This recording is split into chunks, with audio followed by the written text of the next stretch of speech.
How's it going, guys? Andrew here with Justified EDC, and I'm finally bringing you guys the new knives and gear video that I've been promising you. Last week I tried to film this multiple times. One time I messed it up, one time my phone ran out of storage. I've had to upgrade my storage since so I can hold all the videos that I'm making for you guys, but we're finally getting around to it. So I don't want this to be too long, but we do have quite a bit to go over. So I'm going to get right into it and try not to make this as painfully long as possible. But we have a bunch of new stuff to go over. But first, I'm going to give you a quick update on some stuff that isn't necessarily new gear, but has gotten some upgrades. So as you can see here, I have 3 knives here that have some Offensive Industries deep carry pocket sheaths. That being the Tijuana Coin reverse edge hitchhiker, the Creeper knives Lil Creeper fixed blade, and the auxiliary manufacturing Sumi. So you guys have seen all of these knives here before, but I don't think I've shown them to you since I got the sheaths. If you follow me on Instagram, you might have seen some of these, but these are all knives that I really enjoyed and I really liked, but didn't have sheaths that I would be comfortable carrying in. Not because they were bad or anything, just because I pretty much exclusively carry fixed blades in pocket now with one of these sheaths. So any fixed blades that I get, I usually end up sending over to Josh at Offensive Industries to get one of these sheaths if I plan on carrying it.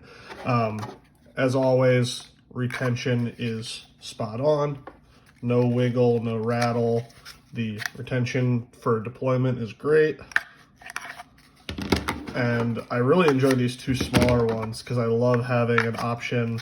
One, these can actually fit in the coin pocket of my jeans, which is pretty cool. But just having a smaller option that's still a fixed blade. This would be a great replacement for something like just a regular EDC folder, just because they're so small, they're not really taking up that much more room than a regular folder would. But I just wanted to give you an update on those. This one for sure I will be doing a full review on, the Tijuana Coin hitchhiker.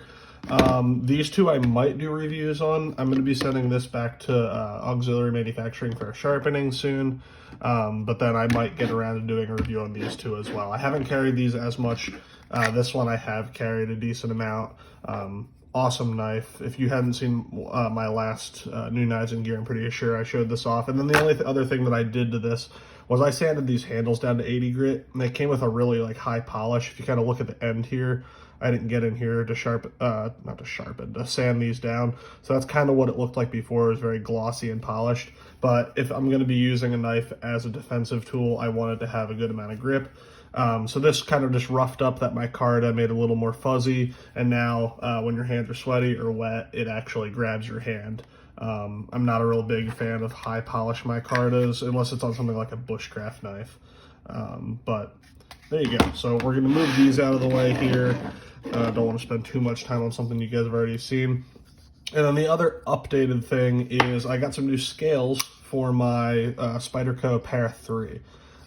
These are green TerraTough scales from Ripp's Garage Tech.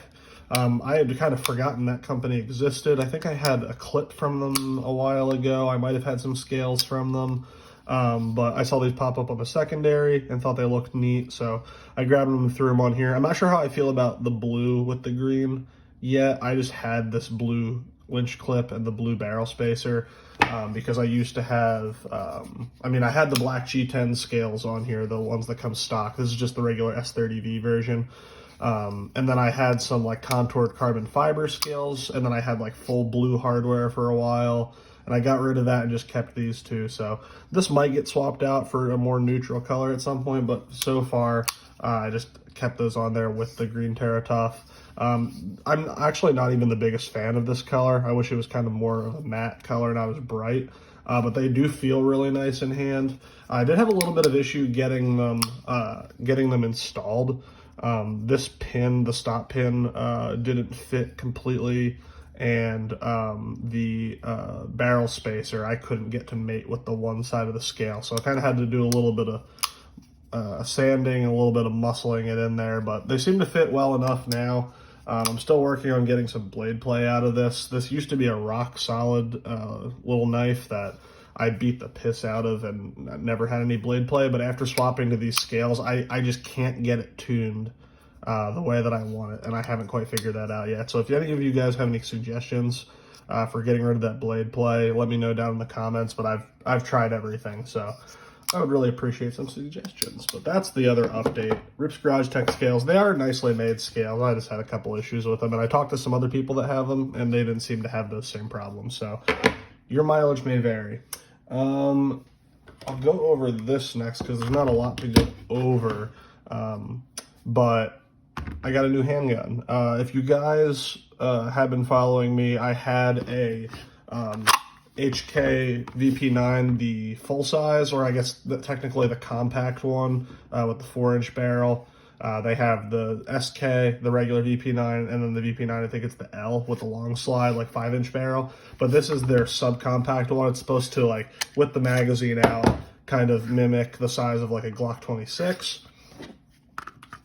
But yes, this is loaded because it is the gun I'm currently carrying. No, I'm not going to unload it. But I realized with the VP9 that it wasn't that much of that much smaller than like my Glock 17. So if I wanted to carry a full-size gun, I was just going to end up carrying my Glock, and the HK wasn't getting as much carry time. So I saw that my local shop had the SK, or the subcompact version, in stock, so I went over and traded that in. And so far I really like it. I took it to the range and put a couple 100 rounds through it. Shot a couple mags of my defensive ammo, which is Spear Gold Dot 124 grain. Both with range ammo and with my defensive carry, I did very well. My groupings were pretty solid. And this is a very light recoiling gun, even though it is smaller. It's not the heaviest gun in the world. Let me see, grab my scale here. If we can get a weight here. This so completely loaded with the light. We're coming in at 2 pounds, just over 2 pounds. So I feel like for a smaller carry gun that still has a decent capacity, this is pretty great. It has 13 round magazines. You can get flush fit 10 round, which I didn't even bother with. And then you can get these pinky extension with 13 rounds.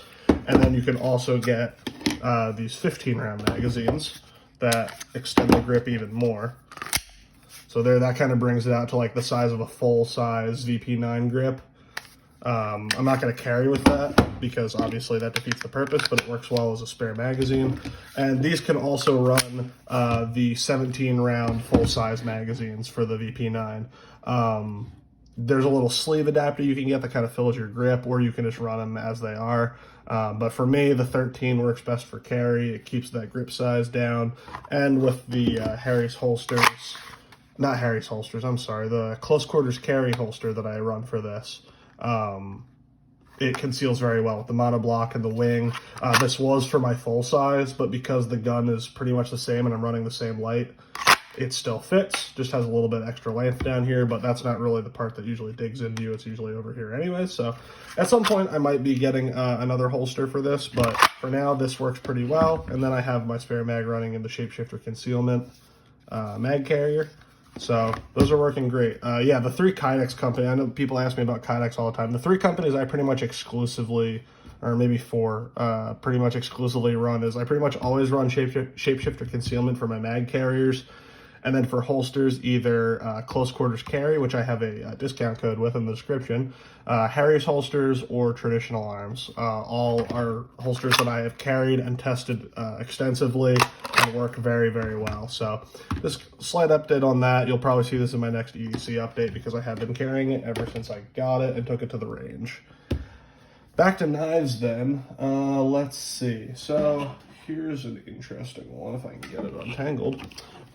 This is from a maker called, I think Bowman Handmade or Bowman Bladeworks or something like that. But Bowman is the company, and this is his micro Clovis model. He makes these in a slightly larger version and then like a full size like woodcraft version. But you guys know I'm a sucker for small fixed blades, and this thing is really, really cool. It's got that like butterscotch linen micarta on it, which I think looks really, really nice. It's a little bit starting to rub a little bit from being in the Kydex. This is the sheath that it came with that's set up for neck carry, like that. And I did carry it like that for a little bit, but then I realized that I'd rather carry it in pocket. And this little Epoch Handmade leather slip that I have actually fits it perfectly. So I did some wet forming on it, and now it's in there very nicely. Easy to grab just out of the pocket. And with this little lanyard here, it gives you some extra grip, but just a nice little backup fixed blade for those kind of smaller EDC tests that you don't need a larger knife for. But man, I really like the look on this. The acid etch, his logo is really neat, the scales. And if you're not familiar with what a Clovis is, it's the Native American like arrowhead spearheads that kind of have that like carved look to them. So it's supposed to mimic that. That's what the name comes from. But definitely check him out. Again, I'll leave links to all these makers in the description. But that is the micro Clovis from Bowman. And there's, again, the stock sheath. So definitely check that out. Very cool knife. Another new one here is the CRKT Civet, or Civet. I don't know how to say it, honestly. These are discontinued now, but you can still pick them up on eBay for relatively cheap. I think they retailed for like 30-35 bucks. I got this on eBay for like 25. But it's just an 8CR blade, nothing special. I really like that like tiny Bowie clip point Skinner kind of look. And then your scales here have a good amount of texture on them. Now, on the website, they say these are FRN, but I'm looking at the pattern in it, and even from the side where you can see the grain in it, I'm pretty sure these are G10. So I don't know if maybe like first runs or later runs or whatever were FRN, and then they switched to G10 or vice versa, but these definitely feel and look like G10 to me. I don't know. You guys leave your thoughts down below in the comments, but actually surprisingly comfortable in hand. I can get like a 3-finger grip on it here. And then I just added the lanyard here for a little extra. You can kind of lock your hand into it like that. But just a nice little slicer. It is hollow ground, so it actually does cut very, very well. It's 8CR, so it's not going to have the most edge retention in the world, but it will be very easy to strap up and keep it very sharp.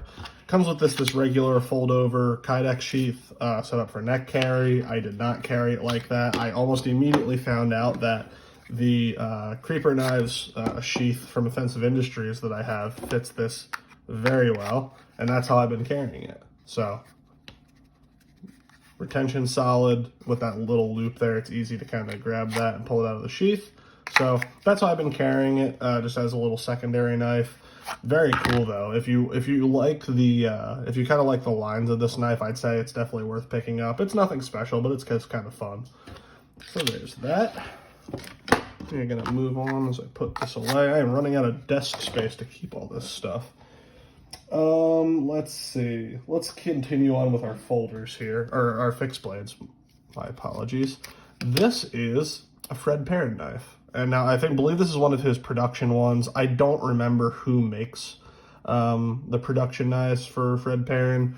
I believe it's one of the Italian makers. I don't know if it's Fox or something like that, but you can see by like the laser engraving and stuff that these are production knives. But this is his Chestnut knife design, which I hadn't really seen advertised anywhere, and a lot of the larger retailers don't have this. There's one website where if I can remember it and find it, I will link it for you, but these are kind of difficult to find.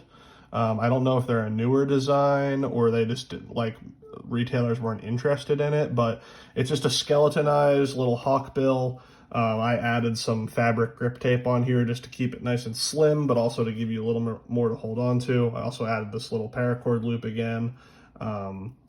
But it's just a really cool little knife. It's kind of a mix between like his fruit knife model and his one that he calls Fred's face peeler.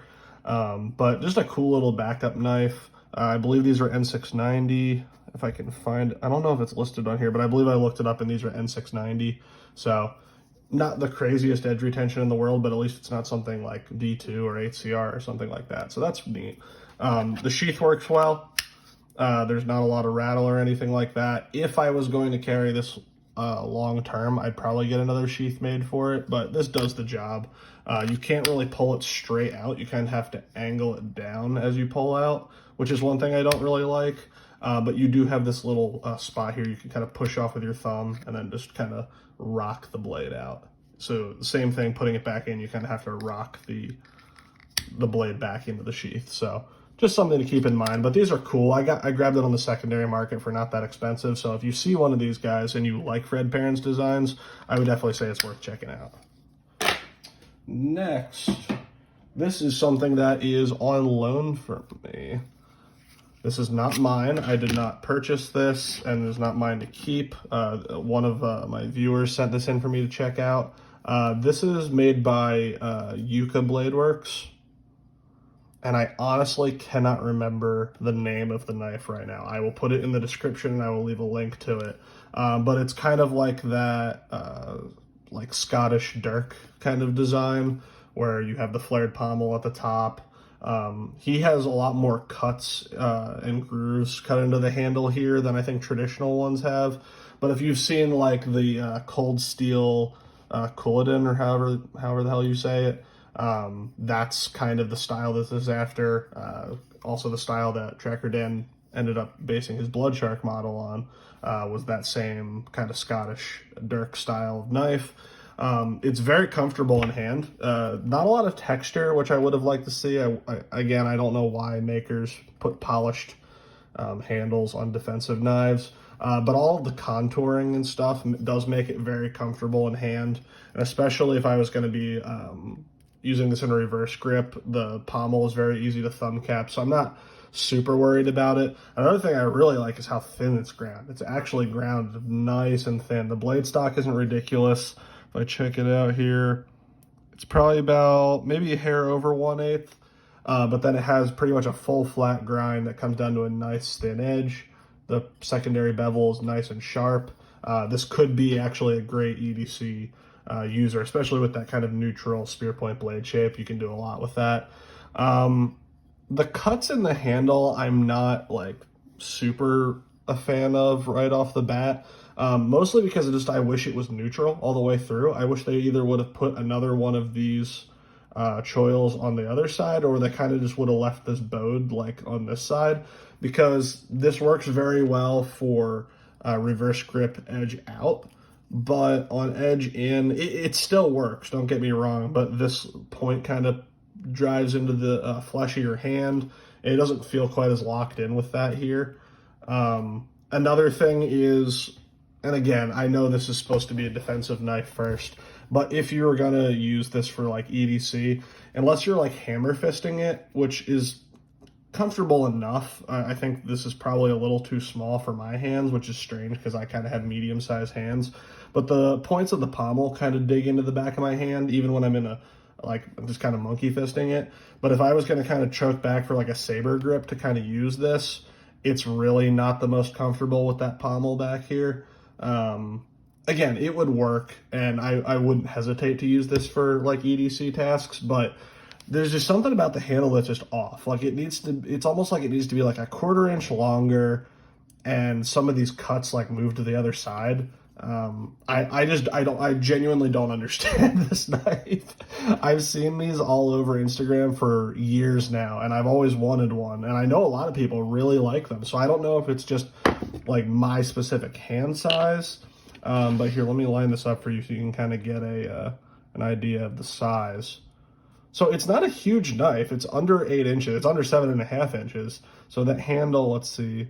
So your grip area really starts right about there. So you get 1, 2, 3, like 3.5 inches of grip area. And I think that's where my problem comes in. I usually like about 4 inches of actual grip area. The handle itself doesn't need to be just 4 inches, but your actual grip area where you can get your hand seated into the knife, I usually like to be about 4 inches. Anything like that, anything under that just kind of feels cramped to me, and that's how I feel with this. I think the finish work is very nicely done. It's very nicely contoured, and when I can kind of nestle my hand into a spot where it doesn't like hurt at all, it feels great. But I just wish it was a hair longer, and I don't know. To me, maybe this was like a very specifically purpose-driven knife that I just don't understand how I'm supposed to be gripping it. But for me, it just doesn't seem the most well thought out. And this is no shade on Yuca. I like a ton of the stuff that he does. I've never talked to him personally, but again, this is no shade on him. This probably works great for a lot of people, but for me, I don't quite understand the purpose. And that's a shame because I really do like the design. I think it looks fantastic. I just wish the way the handle was cut wasn't so sporadic. It seems to only really feel good in the reverse grip edge out. That is the only grip I can hold it in where I don't get hot spots. So if that's what the design purpose was, where it was only supposed to be for reverse grip edge out, and that's what they were going for, fine. I think it works very well in that. But you turn it any other direction and you start to get hot spots, in my opinion. Sheath works well enough. The retention's a little light. I'd probably increase the tension on the sheath a little bit if I was going to carry this. And I might carry it inside the waistband. But yeah, you have a discrete carry concepts clip on here, which I think I'm standard with these. But again, because this isn't my knife, I don't know if the actual owner put this on here or if it comes with. But it works very well. You can definitely carry this inside the waistband and grab it out like this. And I think in that application, it would work very well. So just my opinion, guys. I might do a full video on this if I get around to carrying it, but yeah, just my 2 cents. Don't listen to me. I'm just an idiot on the internet. All right, so let's see. We got 2 more fixed blades here. This I got in a trade, and I know almost nothing about it. The only thing, and I talked to the guy that I got this from, and we were trying to figure it out. The only marking on this blade says Fortis right here, and I can't find anything about this. So every time I like Google Fortis or Fortis knife or anything like that, there's a Boker model called the Fortis, and that's the only thing that comes up, but that's a folder. And I was talking to the guy, he used to work at a knife retailer, and they got these in. Supposedly this is like a small batch, like bladesmiths from somewhere in Appalachia.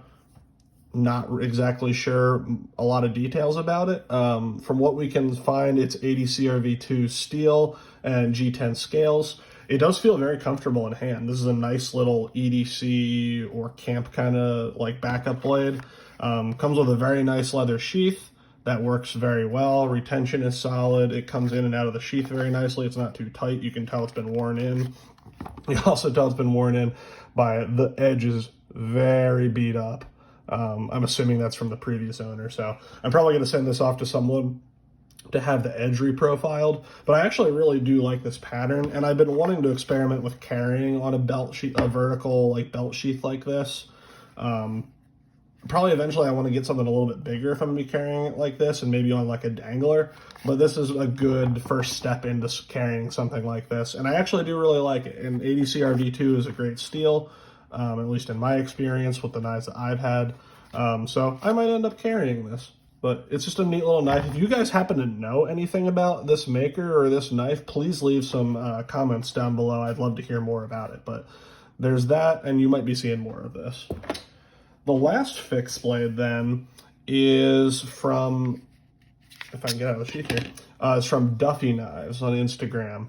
And this is his, they call it the DET, the Duffy Emergency Tool. Now, I'm fairly certain that this is the only one of these in the wild that exists. He has a personal one that he kind of made as like a rescue tool for like getting out of like a car wreck or something like that. You have a prying tip here.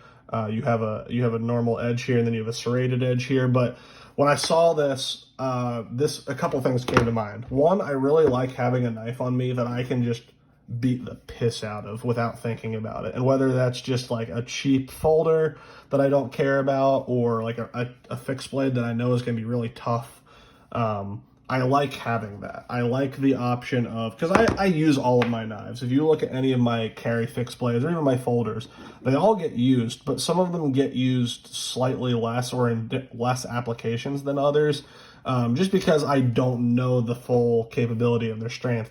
So when I saw this, I asked him to make me one because I wanted something that I can just dig around in something with, or just kind of beat bead on something with or pry. And that comes to the second reason why I like this. And sorry, I forgot to get the other thing out here that I need to talk about. Here it is. If you guys remember, this is the pry bar that I made myself out of an old combination wrench. And I've been on the search for an EDC pry bar that you can actually use because makers tend to make pry bars out of soft materials like titanium and brass and copper. I've even seen some polymer pry bars, which is probably the dumbest thing I've ever heard.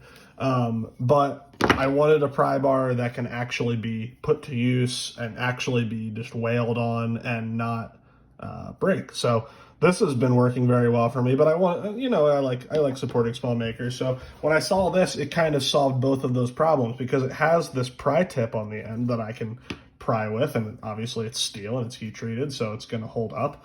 But also with this kind of like serrated edge and this kind of combo edge here, I'm not going to be doing any like slicing or box breaking down with this. So this is kind of a great, just beat the piss out of it kind of knife. And I had that pry tip there that I can really get into stuff with. So I'm definitely going to try carrying this for a while. Again, sorry, I honestly, I'm blanking on what steel this is made out of, but then obviously you have some G10 handles here, very neutral. Again, not that you'd be using this as a fighting knife. If you're down to this as your fighting knife, you're having a bad day. But if you had to dig into something or pound into something, this would work. In reverse grip, forward grip, obviously everything works. Your pinch grips here for like using the pry tip and stuff like that are very comfortable. So I really do enjoy the design of this, and his logo is pretty cool too. So definitely check out Duffy Knives on Instagram. Again, here's the sheath, solid retention, easy to get in and out. I will probably, if I test this and like it enough, I'll probably end up having Josh make me a deep carry sheath for this. But for right now, I might just throw this in pocket, or I might carry it inside the waistband. I'm not really sure. It'll depend on how much it comes up that I actually need to use it. If it's one of those things where I don't use it super often during my day, I might throw it inside the waistband. But if I find myself kind of pulling it out and using it all the time, I'll get a deep carry sheath made for it. So that's my little rant about pry bars and that kind of thing. So we'll see how it goes. We'll see if it ends up replacing my pry bar. All right, we have two things left here, guys. Two folders here, and I'll save the best for last. But you guys are probably looking at this like, why is this guy talking about a CRKT M16 in 2023? Well, because I've never had one. I know this is kind of a classic design in the community, but I've actually never owned one. Back when I got into knives and these were a little more popular, this was still too expensive of a purchase for me to justify. I think these are usually like $50, which we'll get into. I think that's a little overpriced, but that was a lot for me to spend on a knife when I first got into knives, and these were kind of everywhere. And then once I started being able to afford nicer stuff, I kind of just overlooked these. A lot of people really don't like them, especially with this auto locks safety here. But then I saw someone selling one of these really cheap on the secondary, and it like was barely used. Obviously, I've used it since I got it, but it looked brand new. So I was like, you know what? We're just going to try this out and see how it holds up to the legend of the CRKT M16. This actually isn't an M16. It's the M20. I don't even fucking know. M21 12 SFG, whatever that means, because CRKT decided not to name this, even though they give all their other knives names, whatever. But it's a variant of the M16. It is a manual folder with a flipper, and you also have these two external stop pins that you kind of can pinch out and use as thumb studs, but they're not really meant to use that. If you wanted to slow roll this out, I'd actually end up using the guard here and doing that. But really the best deployment method is the flipper here. And this is running on phosphor bronze washers, and it actually does flip fairly reliably if you push button it. If you try to light switch it, it doesn't fully deploy, so like that. But again, I think this was designed as a push button, and it actually deploys fairly nicely. It is fairly smooth. It's not drop shut or anything like that, but it's better build construction than I would have expected. And then you have a liner lock in here, very thin liner lock, which I was a little worried about. But with the auto lock system here, I am getting zero blade play in any direction, which is really cool to see out of the CRKT, honestly. This really bothered me when I first got it, this auto lock system. So if you guys aren't familiar, when I open it up here, you see that little silver bar right there? And when I move that auto lock system, you can see it kind of getting out of the way. So when you deploy this, that automatically moves that little bar down over in front of the liner lock, so you can't disengage the liner lock without first disengaging this, and it's just kind of spring-loaded. So when I first got it, I was like, how the hell are you supposed to disengage this at the same time that you're moving the lock? And I was like fumbling with it, and I was like, fine, you just have to two-hand close it. I guess that's the deal. But then after I played with it for a while, I realized that you can, with your middle finger, come up here, disengage that, push the liner lock, and then close it with your pointer finger. Is it the most intuitive thing in the world? No. But after I've started using it, I think it is actually decently well designed for what it is.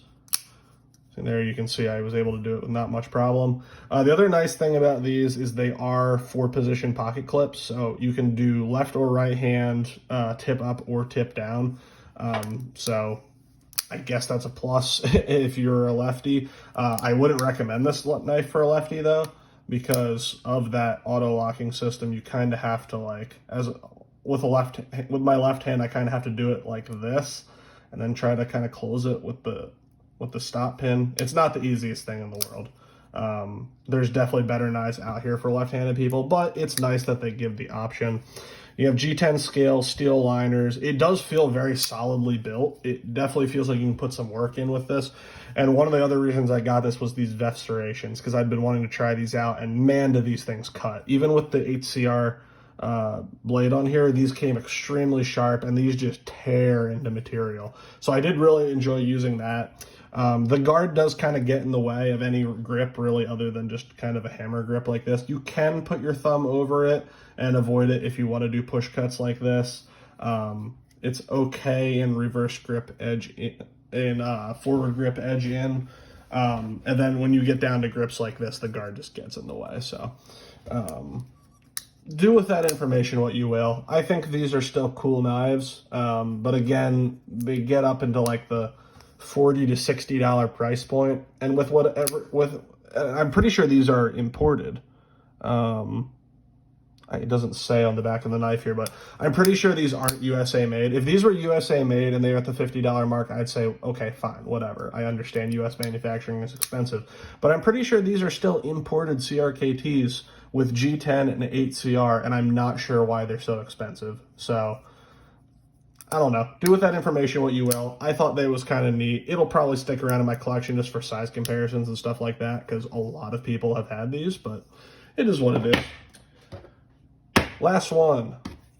This is a knife that I never thought I would get or like, but here we are. This is the Spyderco Ikuchi. I got this in a trade, actually, with this knife as well. And this is one of those knives that when Spyderco released it, I didn't really think much of it, and it was never really on my radar until someone offered it to me in a trade. And I was like, you know what, it's kind of interesting. I do like the compression lock, so we'll try it out and see what it's all about. And I'm here to report that this knife is awesome. This is a fantastic Spyderco. I've had a lot of Spyderco knives, and this honestly is probably one of my favorites. I think it's well designed. I think it's well executed. I think the fit and finish is well done. I think the price is reasonable. Especially, this is one of the ones coming out of their Taichung factory. The Taichung, Taiwan factory. And Taichung has been one of those plants for Spyderco that's really hit or miss, at least in my opinion. They usually do very high quality knives, like the Sleesh Bowie, the Spidey Chef, a lot of like their titanium frame locks and more premium designs. They kind of keep the U.S. manufacturing for like your standard like paramilitary 2 and well, I just knocked something over, but the Para 3, stuff like that. But the Taiwanese factory has had a history of not being able to dial their detents in correctly. So you either get a super strong detent where you don't need one, or you get virtually no detent at all. Little things like that the Taiwan factory has struggled with. But this one is fantastic. It is one of the most unique flipper designs I've ever seen. So it's kind of just this round section with jimping that you almost kind of flick like and you can thumb flick it. You almost do it like a Bic lighter. You just kind of let the jimping grab your finger and pull down, and that blade comes flying out. Now, this is on phosphor bronze washers. This is not on bearings. And when I release the lock bar tension here, that is very free floating and smooth for being on washers. And when it's open, zero blade play in any direction. This really reminds me of the action of stuff like the PM2 and the Para3, where you have, I mean, this one obviously is not going to free drop because I'm having issues with it, but I've had other Para3s and Para2s and USA made Spydercos that are like that on the washers, that when you take away that lock bar tension, they are just absolutely smooth. And that's why kind of why I think it's hilarious that people say you can't have drop shot actions on washers. You can, you just have to do it right. So the flipper works very well. And I like this. I wish all flippers were like this, because you don't have any protruding flipper tab once it's open. You don't have anything poking everything else in your pocket when it's in your pocket. And then when it's deployed, there's no flipper to get way of the ergos. This is a very neutral-esque handle. It feels, for as slim and thin as it is, the ergos actually feel very nice. And now there's no flipper tab to get in the way with that. So I'm a big fan of how they designed this, and it's very well executed. The access to the compression lock here, they have a little milled out section so you can get to the compression lock to disengage that lock bar. You do kind of only get in there with the tip of your finger, but I haven't really had a problem with that. It's fairly easy to disengage. The edge is fairly close to that lock bar. If you try to dig your finger in there, you can kind of grab it with your nail, but I haven't really had, even with like deploying this from the compression lock, I haven't really had any issues with my finger catching that edge. I don't really think it's a problem.